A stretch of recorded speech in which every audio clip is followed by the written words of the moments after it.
아는 사람이 많지 않은데 그래도 제가 아는 사람이 몇 사람이 있었습니다.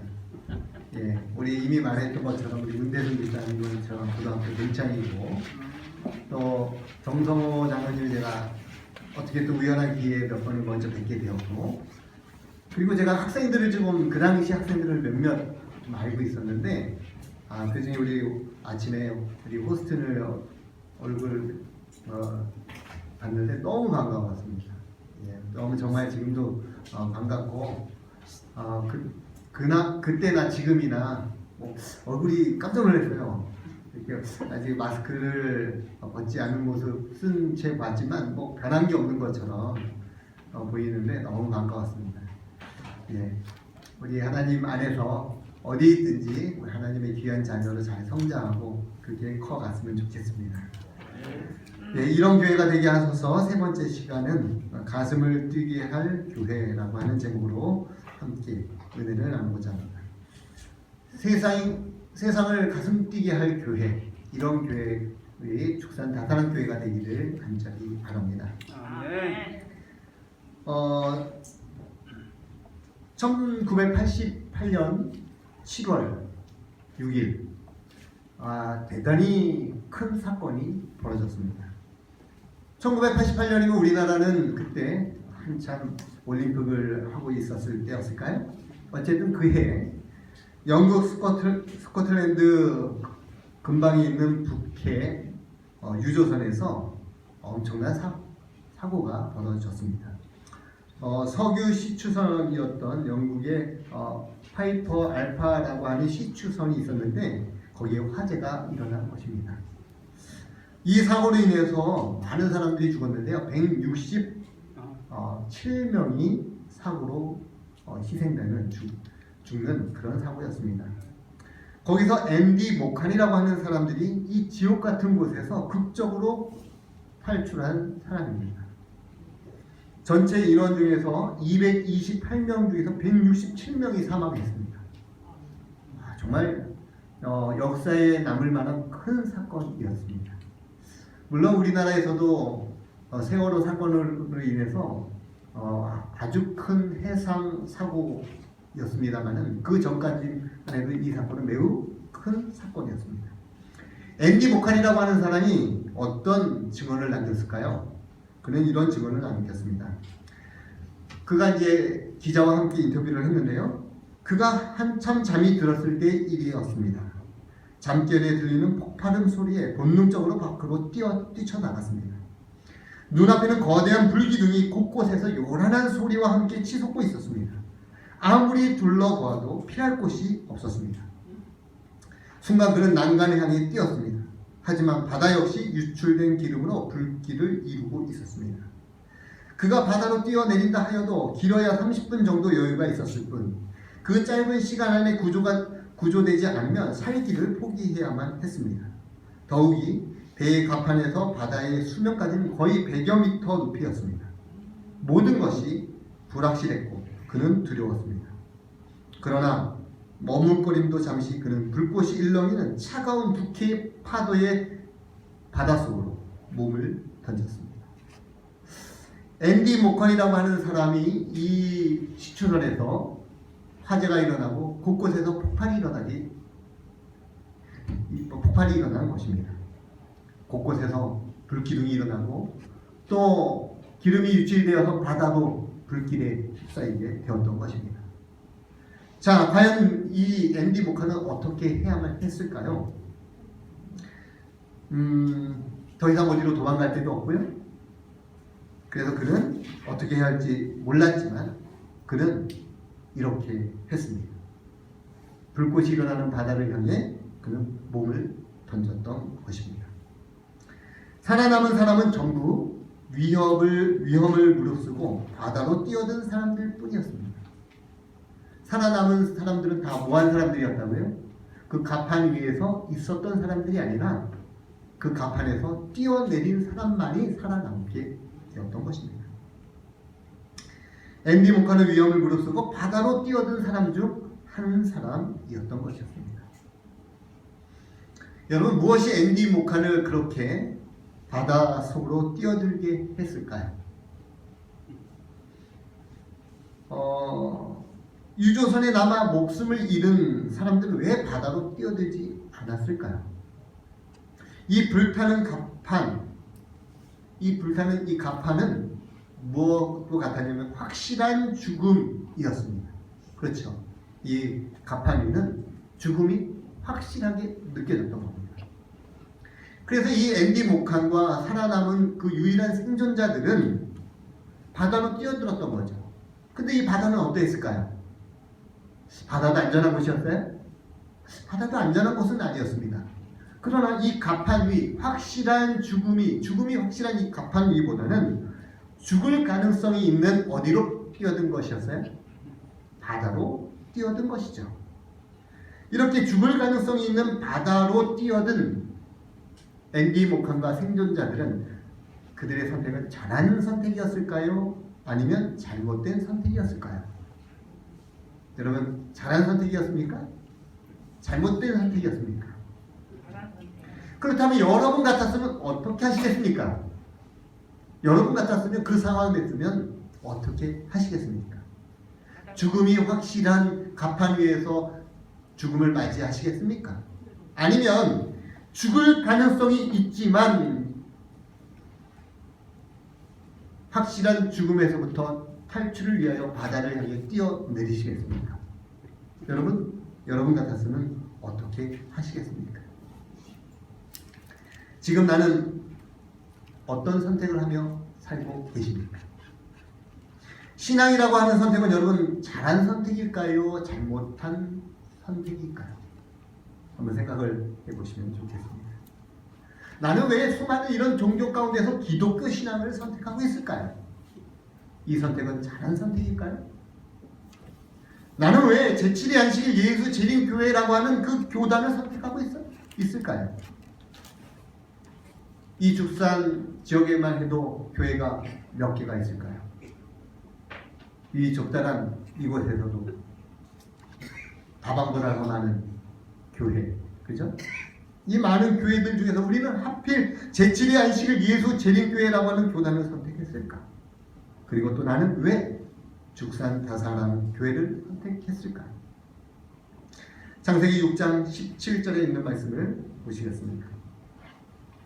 창세기 6장 17절에 있는 말씀입니다. 자, 같이 한번 읽어보겠습니다. 시작. 내가 홍수를 땅에 일으켜 무릇 생명의 기운이 있는 모든 육체를 천하에서 멸절하리니 땅에 있는 것들이 다 죽으리라. 창세기 6장 17절에 있는 말씀입니다. 이 세상에 하나님께서 인간을 창조하시고 아름다운 에덴 동산을 창조하셨지만 죄악으로 인하여 이 땅이 변질되었어요. 땅이 엉겅퀴를 내기 시작했고, 그리고 그 땅은 아무리 심어도 소출이 풍성하지 못하는 땅이 저주를 받습니다. 뿐만이 아니죠. 사람들이 타락하기 시작을 합니다. 그 타락의 정도가 넘어서 하나님 보시기에 한탄할 만큼, 하나님 보시기에 이 지으심을 후회하실 만큼 이 세상에 죄악이 가득하게 되었습니다. 여러분도 혹시 그런 적이 있으신가요? 무엇인가를 만들어 놓고 이 만듦을 후회한 적이 있으신가요? 무엇인가를 이뤄놓고 그것을 후회할 만큼 그런 절망감을 느껴보신 적이 있으신가요? 예. 어쩌면 여러분들이 자녀를 키워보시고 그 자녀를 키움에 얼마나 힘드셨으면 혹 그런 후회를, 혹은 여러분들이 어떤 일을 하면서 그 결과들을 바라보면서 그것이 나에게 주는 더 많은 아픔과 고통을 경험하면서 혹시 그런 일을 경험하셨는지도 모르겠습니다. 하나님께서는 이렇게 예언하셨죠. 이 땅에 죄악이 가득함을 보시고 창세기 6장 17절에 내가 홍수를 땅에 일으켜 무릇 생명의 기운이 있는 모든 육체를 천하에 멸절하리니 땅에 있는 것들이 다 뭐하리라? 다 죽으리라. 틀림없는 예언이 하나 있습니다. 어떤 예언일까요? 100% 확실한 예언이 있습니다. 어떤 예언일까요? 예, 어떤 누구에게도 이 예언은 100% 적중합니다. 그것은 무엇이냐면 당신은 언젠간 죽을 것입니다 라는 예언입니다. 여기 땅에 있는 모든 것들이 다 죽으리라 라고 하는 이 말씀은 100% 확실한 예언. 예외가 있을까요? 없을까요? 예외는 없어요. 홍수로 인해 죽음이 확실한 거죠. 그런데 여러분, 홍수 전에는 안 죽었나요? 죄의 삭은 사망이었습니다. 아담과 하와에게 하나님께서는 선악을 알게 하는 나무의 씨과를 먹으면 어떻게 되겠다고요? 정령 죽으리라 했습니다. 사실은 홍수가 있기 전에 인간은 죽습니다. 이미 죽음이 선고되어 진 것이죠. 확실한 죽음입니다. 그런데 홍수 때문에 그 죽음이 어떻게 됐을까요? 더 확실해진 겁니다. 홍수가 없어도 사람은 언젠간 죽습니다. 홍수로 죽나? 아니면 홍수 아닌 것으로 죽나? 사실은 죽음의 결과는 똑같지요. 근데 무슨 차이가 있을까요? 홍수로 죽는 거하고 홍수가 아닌 것으로 죽는 거하고는 어떤 차이가 있을까요? 먼저 공통점은 둘 다 죄의 결과입니다.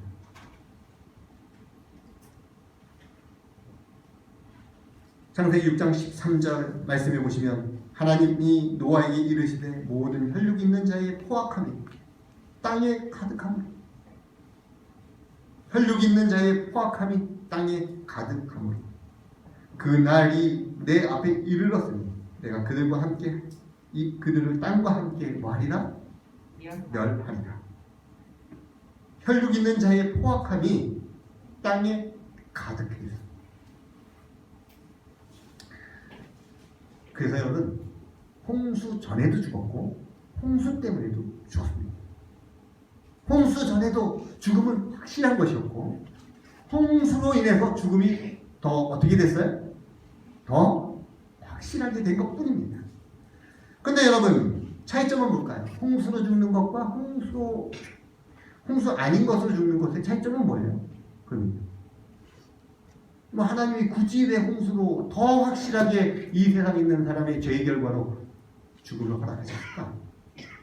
차이점이 있다면 첫 번째는 홍수로 인해서 죽는 것은 일괄적인 죽음이에요.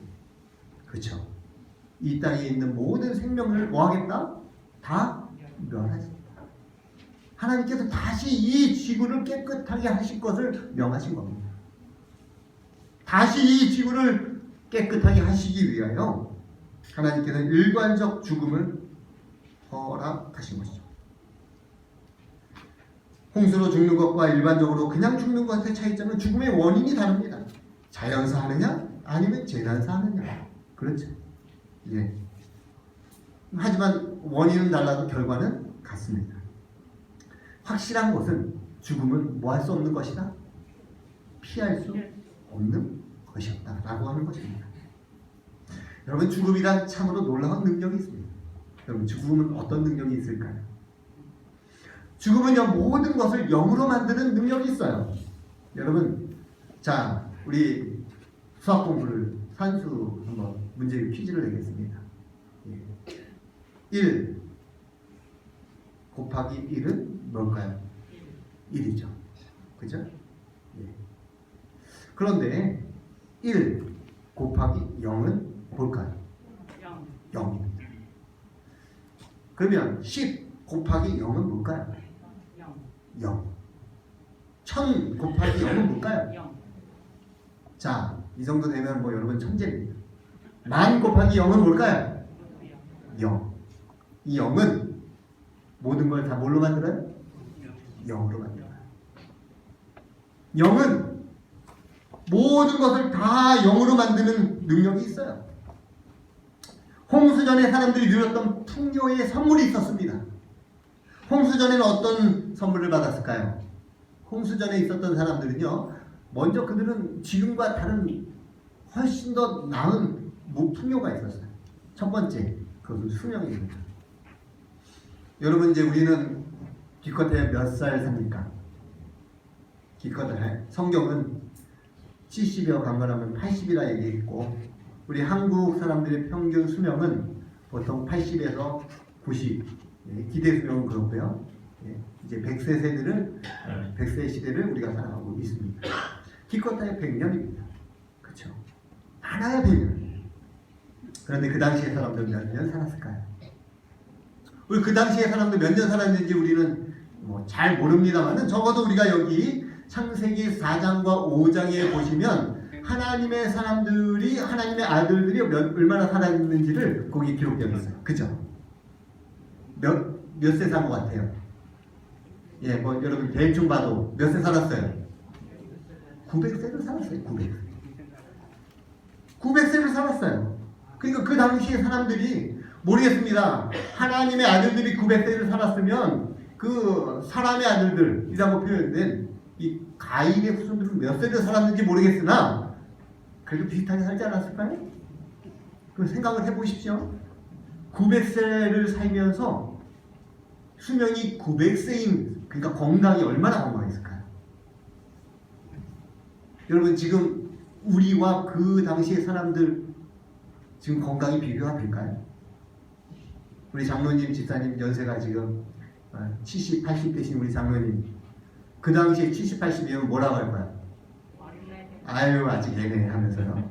예? 아이 아직 어려서 그래 막 그럴 거예요. 예? 이 수명 얼마나 풍요롭습니까? 그리고 또 한번 생각해 보십시오. 사람이 100년을 살고 200년을 살고 500년을 살고 600년, 700년을 산다 그러면 이렇게 오랜 세월을 살면서 살아온 삶의 경험들이 얼마나 많을까요? 그 지식의 양이 얼마나 많을까요? 제가 선배 목사님을 예전에 이렇게 쫓아다니면서 보면 선배 목사님에게 저절로 제가 고개가 숙여졌습니다. 왜? 우리 목사님의 그 삶의 경험들 모르는 게 없으셨어요. 차를 타고 갔는데 제가 전도사 시절이었습니다. 차를 타고 갔는데 제가 운전을 막 하고 갔습니다. 이 전도사님 우회전 눈을 감으시면서 우회전 좌회전 다 왔어 이렇게 그 내비게이션이 없었을 당시 야 역시 우리 선배 목사님은 다르다. 모르는 게 없는 거죠. 모든 것들을 다 알고 계세요. 기껏 몇 년 살으셨는데 그 당시 우리 목사님이 한 50, 지금 제 나이였던 것 같습니다. 여러분 수백 년을 살면서 쌓은 지식과 경험이 얼마나 대단할까요? 그리고 지금 오늘 그들이 사용했던 온갖 자원들 지금 우리는 금이며 철이며 불이며 너무 귀한 시대에 살아가고 있지 않습니까? 근데 그 당시에 사람들은 그 온갖 자원들이 지금하고 비교했을 때 얼마나 많았을까요? 예. 많은 사람들이 고대인들은 미개하다라고 진화론에서 얘기합니다만은 그래서 점점 사람들이 진화되어 발전되어 왔다고 얘기하고 있지만은 사실은 성경으로 봤을 때는요 인간의 신체적 능력이나 지력이나 모든 것이 퇴보하였을 것입니다. 그래서 아담과 하와 이후로부터 노아가 어떻게 방주를 만들었을까요? 여러분 배 만드는 게 쉬워요, 어려워요? 여러분 집을 만드는 게 쉽습니까, 어렵습니까? 제 평생의 꿈인데 아무것도 모르는 사람이 집을 만들고 싶은데 이거 만들 수 있을까요, 없을까요? 근데 노아는 어떻게 방주를 만들었을까요? 그가 가지고 있는 지식과 지혜는 대단했을 겁니다.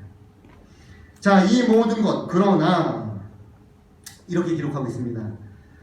구조와 선지자에는 이렇게 얘기하고 있습니다. 그러나 그들은 그분의 선물을 자신들을 영화스럽게 하는 데 사용했으며 그들의 애정을 선물들을 주신 분에게가 아닌 선물들에만 둠으로써 그것들을 저주로 만들었다. 하나님께서 주신 자원들을 뭘로 만들었어요? 저주로 만들었어요. 그 긴 수명과 그 건강함과 그 지력과 그 지혜와 경험을 뭘로 만들었어요? 저주로 만들었습니다. 왜? 보십시오. 그들은 금은 보석과 상품의 목재를 써서 그들 자신을 위하여 주택을 건설하였고 그 아름다운 자원들, 모든 것들을 자신을 위해서 건축하였고 그들의 가옥을 가장 공교한 솜씨로 아름답게 꾸미는 데 있어서 다른 사람들을 앞지르려고 노력하였다. 그들은 그들의 교만한 마음의 욕망을 만족시키기만을 추구하였으며 쾌락과 사악의 길에 빠졌다. 마음에 하나님 두기를 싫어한 그들은 얼마 안 있어 그분의 존재까지 부인하기에 이르렀다. 그들은 하나님 대신에 천연계를 숭상하였다. 그들은 천재적인 인간을 찬미하고 자신의 손으로 만든 작품을 숭배하였고 자녀들에게 아로새긴 우상에게 절하라고 가르쳤다. 뭐가요? 그들이 수백 년 동안 쌓아온 악이 얼마나 대단했을까요? 수백 년 동안 경험했던 지식과 건강함을 뭘로 사용했다는 거예요? 하나님을 배척하는 일에 사용한 겁니다. 그 지식으로 하나님을 배척했고 그 건강함으로 죄악을 저지른 일을 행해 왔다는 것이죠. 자, 예.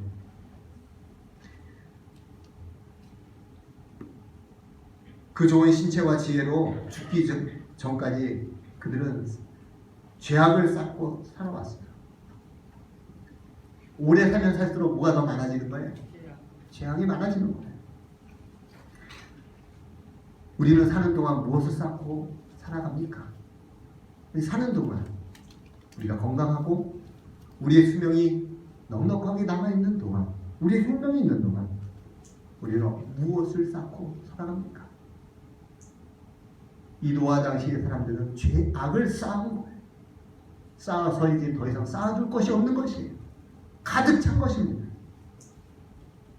이 모든 것을 영으로 만드는 것이 뭐였어요? 이 모든 죄악을 영으로 만드는 게 무엇입니까? 죽음이에요.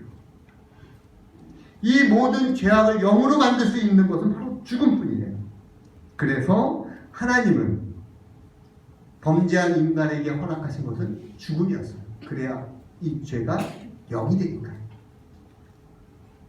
그래서 하나님은 이미 죄 안에서 이미 확실한 죽음이 있었지만 죽음을 통해 더 빠르고 깨끗하며 더 확실한 죽음인 뭘 허락하신 거예요? 홍수를 예언하신 거예요. 여러분, 그렇다면 여러분은 어떻게 하시겠습니까? 만약 여러분들께서 그 노아 당시의 사람들이었다면 나는 어떤 선택을 하실 겁니까? 어차피 홍수가 아니어도 죽겠지만 홍수가 있을 그 더 확실한 죽음 앞에 우리는 어떤 선택을 할 수 있을까요? 이 마지막 시대의 상황은 노아의 때와도 같다라고 말하고 있으니 어쩌면 지금도 이 고민을 지금도 해야 할 것입니다. 확실한 죽음 앞에, 아니 확실한 죽음보다 더 확실한 죽음인 홍수 앞에 우리가 살 길은 무엇일까요? 자, 그 살 길은 성경에 있습니다. 자, 성경 한번 볼까요? 창세기 6장 18절입니다. 창세기 6장 18절. 그러나 같이 한번 있습니다. 시작. 그러나 너와는 내가 내 언약을 세우리니. 여러분, 살 길이 있습니다. 죽음이 확실한데 확실한 죽음보다 더 확실한 홍수가 있지만 여기 살 길이 있다라고 하는 겁니다. 살 길은 뭘까요? 바로 그러나 너와는 내가 내 언약을 세우리니. 이 확실한 죽음 앞에서 노아가 받은 언약이 살 길입니다. 뭐가 살 길이라고요? 언약, 약속이 살 길이에요. 이 언약이 무엇인지 한번 봅니다. 그 언약은 무엇이냐면, 자, 6장 18절과 20절 또 봅니다. 너는, 같이 한번 읽어볼까요? 너는 내 아들들과, 시작. 너는 내 아들들과 내 아내와 내 며느리들과 함께 그 방주로 들어가고 혈육 있는 모든 생물들을 너는 각기 암수 한 쌍씩 방주로 이끌어들여 너와 함께 생명을 보존하게 하되 새가 그 종류대로 가축이 그 종류대로 땅에 기는 모든 것이 그 종류대로 각기 둘씩 내게로 나아오리니 그 생명을 보존하게 하라. 자, 노아와 하나님 사이의 언약의 내용입니다.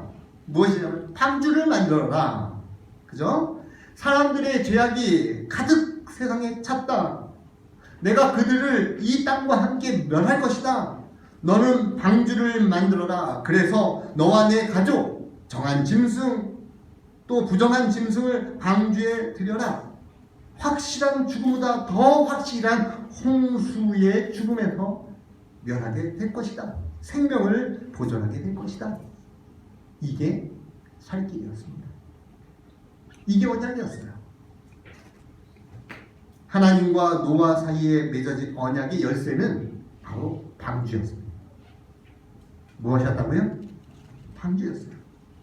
그래서 노아는 하나님께서 명하신 대로 방주를 만들었고, 하나님은 방주를 통해 그 약속을 성취하여 주실 겁니다. 살 길이 생긴 거죠. 그 확실한 죽음에서부터 탈출구가 보이는 것이죠. 여러분, 세상을 가슴 뛰게 할 교회가 있습니다. 이 노아 당시에 세상을 뛰게 할 방주, 세상을 뛰게 할 교회는 바로 방주인 겁니다. 방주를 한번 보십시오. 노아 마음대로 만들었나요? 아니죠. 그 당시 최신 디자인, 유행하는 디자인으로 만들었나요? 아니죠. 어떻게 만들었죠? 예. 자, 방주를 이렇게 만들었습니다. 6장 14절과 15절에 너는 고페르나무로 너를 위하여 방주를 만들되 그 안에 칸들을 막고 역청을 그 안팎에 칠하라. 내가 만든 방주는 이러하니 그 길이는 300규빗, 너비는 50규빗, 높이는 30규빗이라 라고 설계합니다. 살아남은 이들에 보시면 하나님이 설계하시고 노아가 건축 총감독을 하였다라고 기록되어 있어요. 재료와 크기, 규격을 하나님께서 정하여 주셨고요. 하나님께서 명하신 대로 노아는 방주를 만들었습니다. 그리고 노아는 그대로 순종한 것이죠. 그리고 이 방주에 드디어 사람이 탑니다. 누가 탔을까요? 누가 탔다고 기록되었나요? 누가 탔냐면 노아와 그의 식구들이 탑니다. 자, 여러분, 노아와 그의 식구들을 한번 봅니다. 노아와 그의 식구들, 노아 방주에 탄 사람은 겨우 8명이라고 기록되어 있으니까요. 노아와 그의 가족들 3명의 아들과 3명의 며느리들이 탑니다. 어디에? 방주에 탑니다. 저는 이 모습을 보면서 이 방주라고 하는 곳의 방주는 어떤 곳인가? 방주는 세대와 세대가 함께 공존하는 곳이다. 아버지와 아들, 며느리와 어머니가 함께 공존하고, 나중에 그 자식들이 함께 있었으니까요, 부모와 자식이 공존하는 것이 방주였다 라는 것입니다. 여러분, 이것은 무엇을 의미합니까? 방주는 노아와 그의 가족들에게 죽음이 확실하다 못해 더욱 확실해진 죽음, 홍수가 있을 이 세상에 이 방주는 노아의 가족들에게 가슴 뛰게 하는 하나님의 구원의 장소였습니다. 살 곳이었어요. 여러분, 그 어떤 것도 홍수에서 생존을 위한 또 다른 장소로 제공되지 않았죠. 오직 방주만이 유일한 생존의 장소였습니다. 생존을 위한 하나님의 유일한 언약의 장소. 그들 방주를 쳐다볼 때 어땠을까? 그들 방주를 쳐다볼 때, 그들이 만든 이 방주를 쳐다볼 때 그들은 가슴이 뛰었을 겁니다. 확실한 죽음에서 살기 위해 뛰어든 아까 그 앤디 모칸처럼 말입니다. 바다가 그의 가슴을 뛰게 하는 유일한 탈출구였을 그 앤디 모칸이 그렇게 바다를 향해 뛰어들었던 것처럼 노아의 가족들에게는 방주는 무엇이었어요? 죽을 가능성도 있으나 죽음이 확실한 이 세상에서 유일한 뭐였어요? 탈출구였어요. 사랑하는 성도 여러분, 교회는 이 시대의 방주입니다. 교회를 바라볼 때 우리의 가슴은 요동칩니다. 가슴이 뛰게 됩니다. 왜요? 왜 그럴까요, 여러분? 이유는 하나입니다. 죽음이 확실한 이 세상에서 유일한 생존의 탈출구는 어딜까요? 바로 교회입니다. 이 교회에 누가 있는 거예요? 이 교회에 누가 있습니까? 아까 이 방주에 탄 사람이 누구예요? 8명이에요, 8명. 아버지와 아들, 어머니와 누구예요? 며느리. 제일 집에서 뭐 할 사람들이에요? 싸울 사람들이에요. 예, 집안 원수들이 다 모인 거죠. 교회에 아버지와 어머니, 그 세대, 아들과 그 아들의 자손들이 함께 공존하는 것, 이게 교회입니다. 그래서 교회는 아버지 세대와 그 아들의 세대, 그리고 그 다음 세대가 함께 공존하는 곳입니다. 방주가 그랬던 것처럼 각기 다른 세대의 사람들이 함께 모여 죽음이 확실한 이 세상, 아니 죽음보다 더 확실한 홍수가 있을 이 세상의 유일한 탈출구로, 서로 다른 세대의 유일한 구원의 탈출구로 하나님께서 이 시대의 방주인 교회를 허락하신 겁니다. 이 교회 여러분이 올 때마다 우리의 가슴은 어떻게 해야 돼요? 뛰어야 돼요.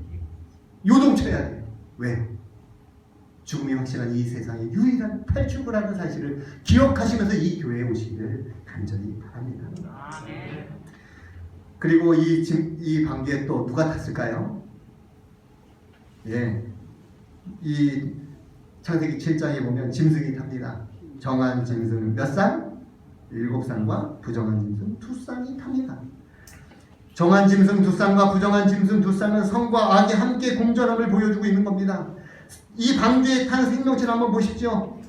정한 것과 부정한 것, 성과 악이 공존하는 모습입니다. 방주에 타는 짐승들을 한번 여러분 상상해 보세요. 한번 상상해 보십시오. 제가 한번 얘기해 볼게요. 양 좋나요? 염소 어떻습니까? 괜찮죠? 소, 아유, 소 눈방울을 보면 정말 세상 선한 눈이죠.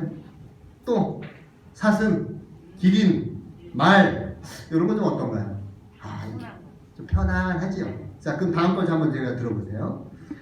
자, 다음은요, 악어, 뱀, 여기 쥐, 예, 또 여러분 뱀, 박쥐와 호랑이, 사자, 뜰까지. 여러분 이러한 다양한 짐승들이 만약 이 자리에 있다고 한번 생각해 보십시오. 울타리 없이. 네, 여기 어떻게 될까요? 네. 아, 여기 아수라장 됩니다. 여기 난리 납니다. 예, 여기 난리 납니다. 왜 난리 날까요? 이 좁은 곳에 말이에요, 악어가 입을 벌리고 있어요. 그 지나가는 염소의 다리를 꽉 물으려고 있고요. 예. 목덜미를 물기 위해서 쫓아가는 사자와 도망치는 사슴을 한번 상상해 보십시오. 난리법석이죠. 그죠? 예. 뱀이 살짝 숨어가지고 집사님 발목을 다 잡으려고 그렇게 상상해 보십시오. 여기 아수라장이 될 겁니다. 평화가 깨지죠. 그죠? 어지럽고 시끄럽죠. 그렇습니다. 그게 방주예요. 그리고 그게 교회인 것이죠. 정한 짐승과 부정한 짐승이 공존하는, 그죠? 그래도 부정한 짐승보다 정한 짐승이 좀 더 많습니다. 교회가 그렇습니다. 교회가 원래 교회가 그래요. 그게 방주의 모습이라면 지금 교회의 모습도 마찬가지라는 것이에요. 조금 더 선한 기질과 악한 기질을 타고난 사람들이 함께 공존하여 함께 공동체를 이루는 것이 바로 교회인 것입니다. 많은 사람들이 교회를 보고 실망하여 신앙을 떠난 사람들이 있어요. 그죠? 꽤 많습니다. 교회에 다녔는데, 야, 교회 다니는 사람들이 왜 저래? 교회 다니는 사람이 저러면 되겠어? 라고 하면서 실망하여 떠난 사람들이 한두 명이 아니죠. 예, 잘 봤어요. 원래 교회가 그런 것입니다. 기억하십시오. 교회에서 여러분 사람을 보고 실망하지 않을 것이라고 하는 기대는 하지 마십시오. 분명히 우리는 실망하게 될 겁니다. 정한 짐승과 부정한 짐승을 함께 태운 방주처럼 오늘 이 교회는 다양한 사람들이 모여 보통 사람, 보통보다 이하의 사람, 이런 다양한 사람들이 모여 살아가는 것이 바로 방주인 것입니다. 그러나 악한 사람이나 선한 사람이나 부정한 짐승이나 정한 짐승이나 중요한 것은 뭐가 중요한 거예요? 어디에 타야 되는 거예요? 바로 이 방주 안에 있어야 하는 거예요. 그렇지 않으면 죽음이 확실하니까. 부름받지 못한 짐승은 어땠을까요? 정한 짐승, 부정한 짐승, 땅에 기는 모든 것, 하나님이 노아에게 명하신 대로 암수 두시 노아에게 나아 방주로 들어갑니다. 쌍으로 모든 게 다 들어갑니다. 그런데 여러분 한번 생각해 보십시오. 부름받지 못한 다른 동물들은 어떻게 되었을까요? 부름받은 이 동물들은, 이야, 저 방주에 들어갈 때 얼마나 기분이 좋았을까요?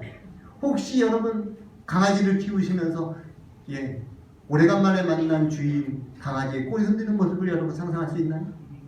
얼마나 기쁠까요? 그 짐승들이 그 방주에 타면서 그는 어떤 마음이었을까요?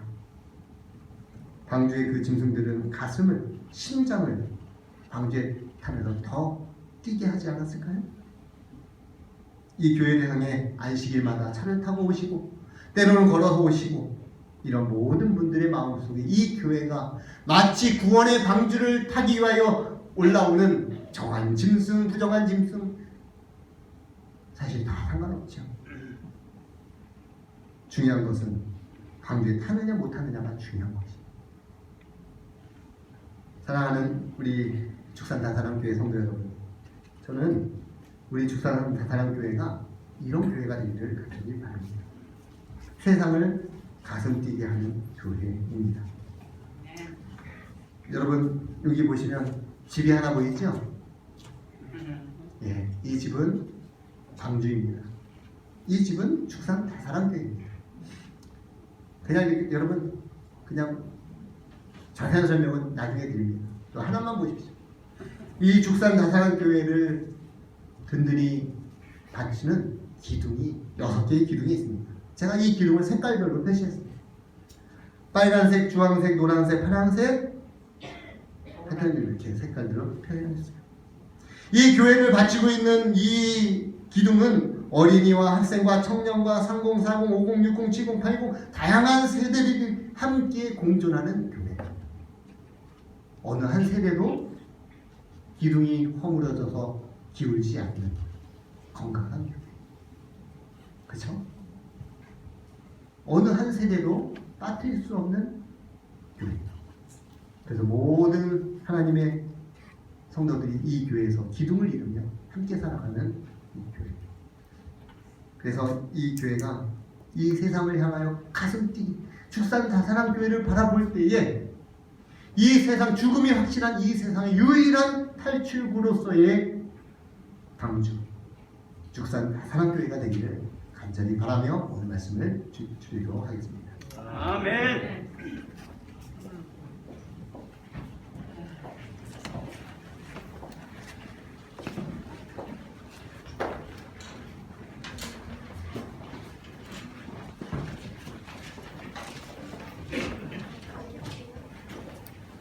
조에 관한 본문의 말씀 반복하겠습니다.